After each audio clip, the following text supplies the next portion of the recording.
Que a graça e a paz do nosso Senhor e Salvador Jesus Cristo seja sobre a tua vida. Que o Senhor Deus te abençoe. Continuamos no nosso propósito de realizarmos a leitura completa da Bíblia Sagrada em um ano. Hoje faremos a leitura a partir de 1 Reis 13. Esteja acompanhando conosco, que Deus te abençoe. Primeiro livro de Reis, capítulo 13. Por ordem do Senhor, um homem de Deus, vindo de Judá, foi até Betel e chegou ali quando Jeroboão se aproximava do altar para queimar incenso. Então, por ordem do Senhor, ele gritou: Altar, altar, assim diz o Senhor, um menino chamado Josias nascerá na dinastia de Davi. Sobre você ele sacrificará os sacerdotes dos santuários idólatras que queimam incenso aqui. E sobre você serão queimados ossos humanos.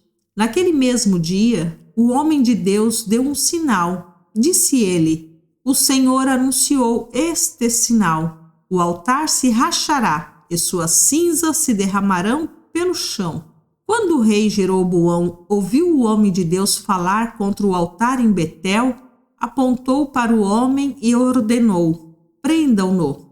No mesmo instante, porém, a mão do rei ficou paralisada nessa posição e ele não conseguia fazê-la voltar à posição normal. Ao mesmo tempo, uma grande rachadura apareceu no altar e as cinzas se derramaram, exatamente como o homem de Deus tinha dito na mensagem recebida do Senhor.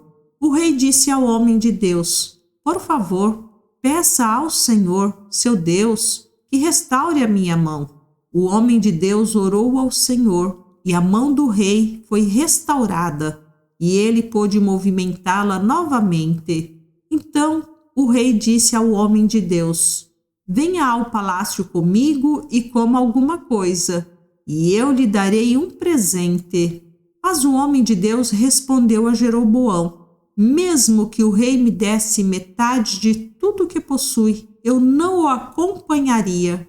Não comeria nem beberia coisa alguma neste lugar, pois o Senhor me ordenou: Não coma nem beba coisa alguma enquanto estiver lá, e não volte pelo mesmo caminho por onde foi. Então ele partiu de Betel e voltou para casa por outro caminho. Acontece que morava em Betel um profeta idoso. Seus filhos foram até ele e lhe contaram o que o homem de Deus havia feito em Betel naquele dia. Também contaram ao pai o que o homem de Deus tinha dito ao rei. O profeta idoso lhes perguntou: Por onde ele foi? Eles mostraram ao pai o caminho por onde o homem de Deus tinha ido. Selem o jumento, disse o profeta idoso. Eles selaram o jumento para o pai e ele montou. Foi atrás do homem de Deus e o encontrou sentado debaixo de uma grande árvore.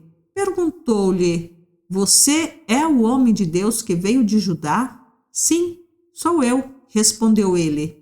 Então o profeta disse ao homem de Deus: Venha para casa comigo e coma alguma coisa. Então o profeta disse ao homem de Deus: Venha para casa comigo e coma alguma coisa. Não posso ir com você, respondeu ele. Não tenho permissão para comer nem beber coisa alguma neste lugar, pois o Senhor me ordenou: Não coma nem beba coisa alguma enquanto estiver lá, e não volte pelo mesmo caminho por onde foi. O profeta idoso, porém, respondeu: Também sou profeta como você, e um anjo me deu esta ordem da parte do Senhor: Traga-o para casa com você, para que ele coma pão e beba água. No entanto, estava mentindo. Eles voltaram juntos e o homem de Deus comeu e bebeu na casa do profeta. Então, enquanto estavam sentados à mesa, veio uma ordem do Senhor ao profeta idoso. Ele falou ao homem de Deus que tinha vindo de Judá: Assim diz o Senhor: Você desafiou a palavra do Senhor e desobedeceu a ordem que o Senhor, seu Deus, lhe deu. Voltou a este lugar e comeu e bebeu, onde ele lhe disse que não comesse nem bebesse. Por isso, seu corpo não será sepultado no túmulo de seus antepassados. Quando o homem de Deus terminou de comer e beber, o profeta idoso selou seu próprio jumento para ele e o homem de Deus partiu. Enquanto estava a caminho, apareceu um leão e o matou. Seu corpo ficou na estrada, com o jumento e o leão parados ao lado dele. Algumas pessoas que passaram viram o corpo estendido ali, com o leão parado ao lado dele, e deram a notícia em Betel, onde morava o profeta idoso.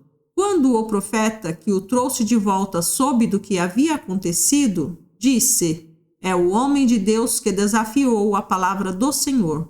O Senhor cumpriu sua palavra ao fazer que o leão o atacasse e matasse. Então o profeta disse a seus filhos: selem o jumento para mim. Eles selaram o jumento e o profeta foi e encontrou o corpo estendido na estrada. O jumento e o leão ainda estavam parados ao lado dele. O leão não havia comido o corpo nem atacado o jumento. O profeta colocou o corpo do homem de Deus sobre o jumento e o levou de volta à cidade para lamentar por ele e sepultá-lo. Pôs o corpo em sua própria sepultura e lamentou por ele, exclamando: ah, meu irmão! Depois de sepultá-lo, o profeta disse a seus filhos: quando eu morrer, enterrem-me no túmulo onde está sepultado o homem de Deus. Ponham meus ossos ao lado dos ossos dele, pois a mensagem que o Senhor ordenou que ele proclamasse contra o altar em Betel e contra os santuários idólatras nas cidades de Samaria, certamente se cumprirá. Mesmo depois disso, Jeroboão não se arrependeu de seus maus caminhos. Continuou a nomear sacerdotes dentre o povo comum. Qualquer um que desejasse podia se tornar sacerdote dos santuários idólatras. Com isso, por causa desse pecado, a dinastia de Jeroboão foi eliminada da face da terra.